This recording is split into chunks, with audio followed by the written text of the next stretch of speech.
So here we are then, less than 24 hours away from the big one. Well, actually, I say less than 24 hours away from the big one. It could be less than 20 minutes, depending on when you're listening to this and where you're listening to it right now. But this weekend it does take place. It's the 2017, the first time it's actually been called the Randox Health Grand National. No, that's my first question. What the heck is Randox?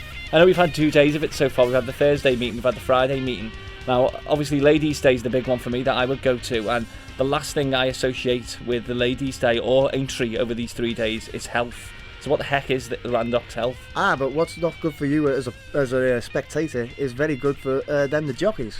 So you don't know, do you? Is that the short answer? It's a polite way of saying that, yeah. We haven't got a clue, but anyway, the Randox Health Grand National takes place. And what we originally planned, by the way, if you listen to the show Chasing 40 podcast that we put out weekly, which you can check out on SoundCloud, you can check it out on iTunes, you can subscribe on there, or also on YouTube on Channel 29. I don't know where you're listening to us right now for this one. It could be on one of those platforms, but what we tried to do on last week's episode was have a little catch-up with James, who is a massive fanatic. You're going to say turf fanatic there? Turf fanatic, A massive horse racing fanatic, and James knows his stuff about racing. He likes to think so. So I wanted to get his expert opinion on the show. We also had a little bit from John McCurrick, who is an expert professional tipster. So we wanted to have the celebrity one, and we want to have the common man, trying to do a Dusty Rhodes impression there. So what we want to do is James to just give us a quick, short, sharp review of the Grand National. Unfortunately, though, you couldn't do that, and you went on and on. So what we decided to do is do a special just before the Grand National. So what we're going to do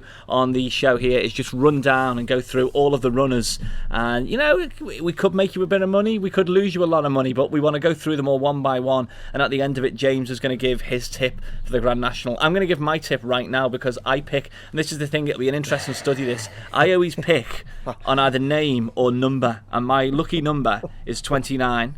So I would always pick the number 29, and in the last 3 years, by doing that, James, I've won the Grand National twice. I think one was 50-1. Last year's one was, I think, around about 50, wasn't it? 33-1. Oh, no, was it 33-1? So it was the one 2 years before that. Pinot de Rey was 28-1. Well, I got 50. You probably did. Because, as you say, this is another thing that you should do. If you are looking at taking a price, for God's sake, take it right now. So that's my sign. So I'm going to go with number 29, whatever that is. And we haven't actually got the numbers as we record this. We're 2 weeks away from the Grand National. And funny enough as well, wherever you listen to us around the world right now, we are actually a stone's throw away. We're sat out in a garden, lovely Sunday sunshine, and what we're going to do is going to run through the runners, all the runners for the National, and hopefully we might make you some money. So James, you're a man who literally gets up many hours before on race day. You go and you get your racing post first thing in the morning, and then you spend hours and hours studying the form, and you've got do you want to give us a brief overview of what your science is and what you look for? Well, every race is like a jigsaw. You've just got to piece together everything. Where's the pace going to come from?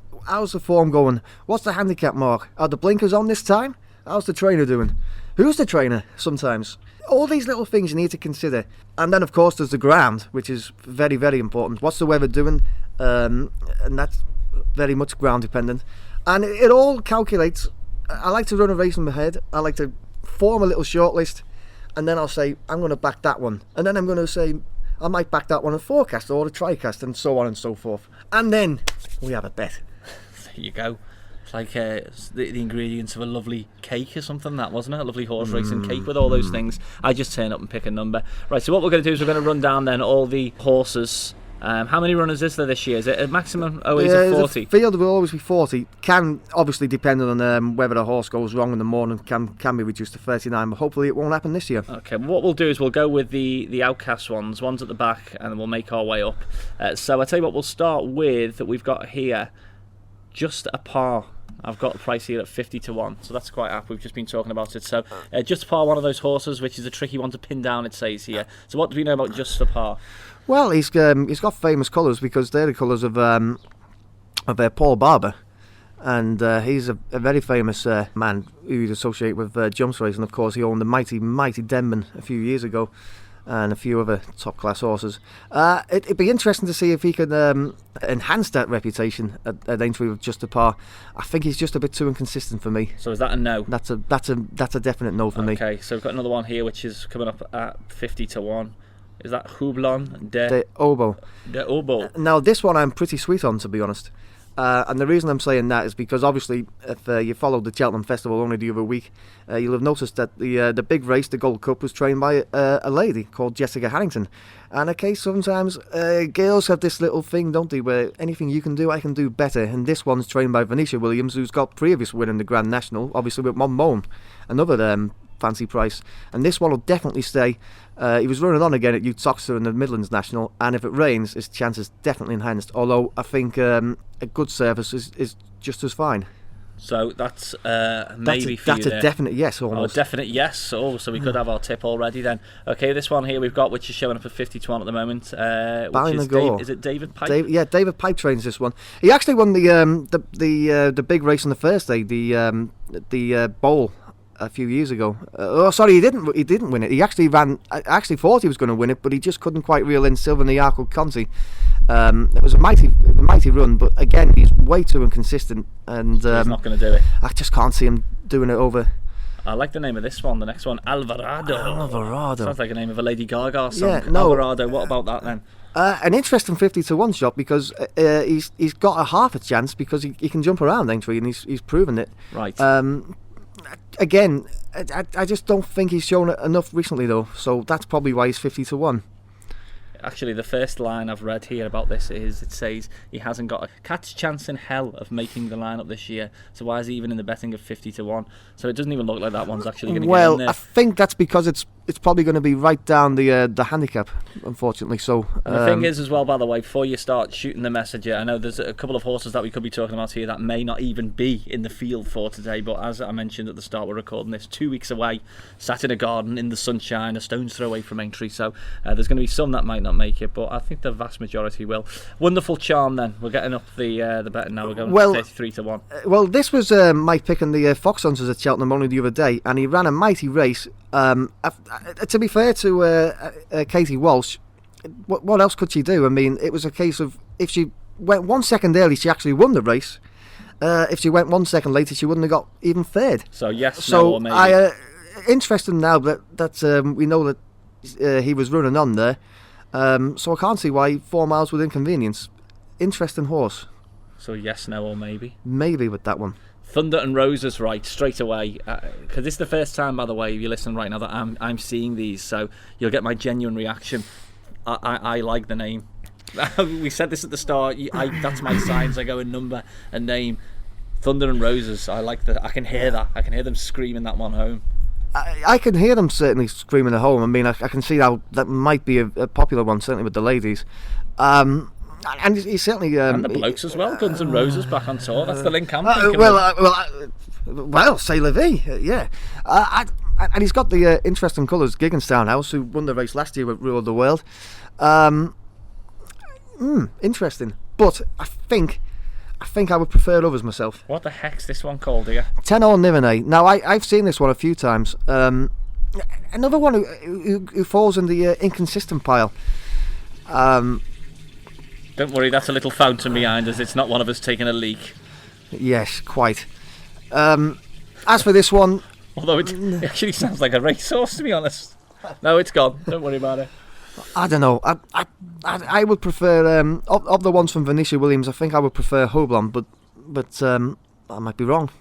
So, yes, no, or maybe? Maybe, but edging on the side of no with that one. Saint R. Saint R. Now, this one was very unlucky not to reel in many clouds not so long ago. Another one who's been laid out for this race. He's clearly got a chance. It's just a question of whether or not he's good enough anymore. Rogue Angel. Another one. Angel. No, it would be Angel. Another one for the Gigginstown. I like the name of that as well. Gigginstown House. And Mouse Morris, obviously done this very, very same feat last year. He came in with something under the radar. It looks like Rogue Angel's got him under the radar. A maybe for me, but I think again I'll be looking elsewhere. Here's another one, Regal Encore. I like the name there. What about that one? A Honeyball is the trainer for that one. Anthony Honeyball, AJ Honeyball. Yeah, he's had a. I don't know. He's not quite hit the heights he should have done this season, I'm not sold on that one. I'm afraid. Perfect Candidate. Is not the perfect candidate. I'm afraid. That's a no. No. No, not so perfect candidate. O'Faolan's boy. O'Faolan's boy. O'Faolan's boy. Yeah, Becky Curtis again. She had a great start to the season, but I'm not sure she's been able to keep it up. It could be a case of, as I said before about Venetia Williams. Well, Jessie Anderson wins the Gold Cup. One of these other girls are going to win the Grand National. See how you like that. Maybe it'd be a good story, wouldn't it? Highland Lodge. Hasn't that run before? This is a Aintree specialist almost. Beachy Chase, I think it's right, yeah. isn't it? Well, certainly. Beachy Chase has had a few Grand National winners over the years. And even if they don't win the Beachy Chase, they just need to run well in it. And certainly I'm thinking of Amley House when I say that. So he's definitely got a chance. Here's another one as well, Vincente, is that? Yeah, this is a Scottish Grand National winner, so we know he gets the trip. And he was bought for Trevor Hemmings out of... who owned him before? A very famous man owned him. It was John Hales. No, he was a very expensive purchase for Trevor Hemmings, and he's trained by Neptune Colonge's winner, Paul Nicholls. So basically, he's got an obvious chance. Freddie Mercury. Lee McCurry. The look of disgust you gave me then. But that's another one. That's another name one for me. You're not sold on this at all, are you? Hang on, let me just. Paul Nicholls. I don't know. I think Vicente will be the Nicholls one for me. He's not got a great record in the race, I'm afraid, Nicholls, but I can't see that one enhancing it. But Vicente definitely could, but not that one. Fox Rock. What about that? It's a no for me. I just don't think it's going to rain enough. The Young Master. Or the Young Master. The Young Master. Well, he's been well fancied for this before, and I'd imagine Sam Worley-Cohen is going to be given the leg up on this one on the day. I just wonder about him. I think I may on the side of no, but Worley-Cohen is an absolute genius around these fences, so that might be one to change my mind. Okay, Sapphire Deru. Well, he ran better in the Gold Cup than he has done over fences in a long time. In fact, that run was as good as he could possibly have expected in the Gold Cup. The question is, can he keep jumping so well? I would personally doubt it, but if he has grown up, he's clearly got enough ability to be a force at the end. Pleasant Company. I'm afraid to say I couldn't fancy him at any chance. Okay, that's definitely a no then. More of that. Again, this is it was once talked of as a definite Gold Cup horse by John Joe O'Neill, and the trouble is with that is that unfortunately he just can't jump very well. These fences take even more jumping than the formidable Cheltenham Gold Cup course does, so that's a no for me also. Carlingford Loft or Loft? Yeah, another one for JP McManus. I just think he's a little bit too inconsistent for me. Okay, we're getting up now to the big boys. Uccello Conte. That's ran quite a few times, hasn't it? Yeah, he's last year, wasn't it? He's a very interesting horse actually, because again he's got really useful form over these fences at Aintree. Is he a bit too short at the market? Possibly, but if he wins, you're not saying he's too short then. The Last Samurai. And well, he was second last year, and I was very relieved Rule of the World did beat him, not because you had backed him. Of course, number 29. Number 29. But I was just relieved because I was very nearly going to back him, so I'm a win-only type of guy, so obviously... so if you don't win, that's of no use to you whatsoever. Yeah, so therefore, when he could only come second, I was very relieved. If your name is Arthur, you're definitely going to do this one, because it's one for Arthur. Hey, hey. A comedy on a serious horse racing programme. What do we reckon of that one? 16 to 1, I've got a price here for that. Well, if you want stamina, this one is definitely full of it. And clearly, in the Grand National, where you need pure stamina rather, 2 and 2 could well make 4. Course of Courses. What do we think of this one? Well, this was an interesting one in the cross-country race last time. That sort of sphere has helped freshen them up a little bit. And Gordon Elliott done the same with Silver Birch a few years ago, so it could well be the winning formula. Interesting horse there, but maybe a bit too short now. Black Lion. This one does seem to have an abundance of stamina. I just wondered about the handicap mark. I'd like to see what handicap mark he's got, really. I'm just trying to see there. He's certainly trained by the right man, Nigel Twiston-Davis. We've got him down here provisionally as a number 13 as well, so so he's going to be pretty high in the weights. Lucky for some. It could possibly be. But I think... You're interested by this one, aren't I you? am a little bit interested by him. Definitely red. The trouble with Definitely Red, again, I mentioned the word consistency, but every one good run he runs, he then runs an absolute stinker the next time. And jumping might be a concern also. His chances is clearly enhanced if it rains, but if it doesn't, I think he would be one to be swerving. And the final one that we've got on our list, so you want to read this one because I'll definitely mispronounce it like I've done with about 15 horses so far today. This is a Vieux Lion Rouge. Now, this is a David Pipe.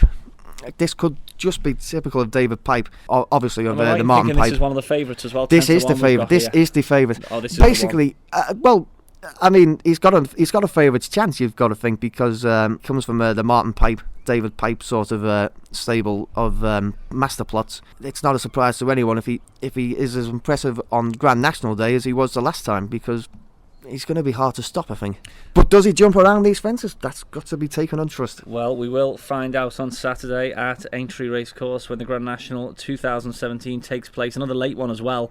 Is it 5:15? It'll be 5:15 again. 5:15. So we've gone through then all the horses. Let's just round up then. The main one, I think the one that you're most keen on, and this was your tip, which you've been saying to me, is one of the outsiders. Yeah. So well, just recap again. So right, one, if you're going to put your money where your mouth is, what is it going to be? Is it going to be this one? It is going to be Houblon de Obo.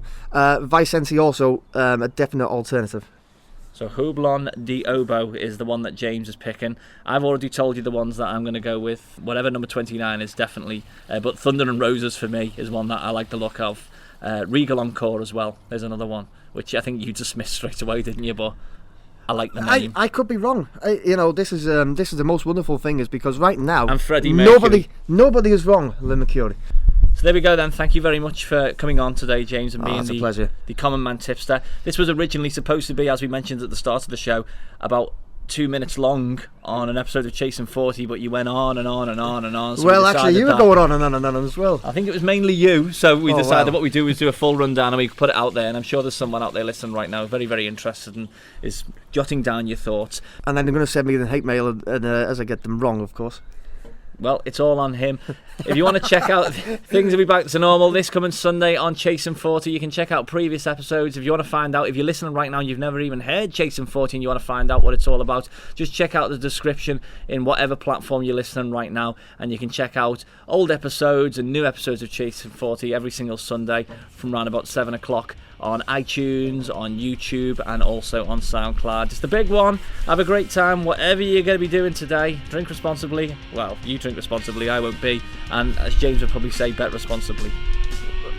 Well, I won't be either. No, you wouldn't, would you? I was just trying to get a good, wholesome message out there. Have a good one. I'll be doing none of that, actually.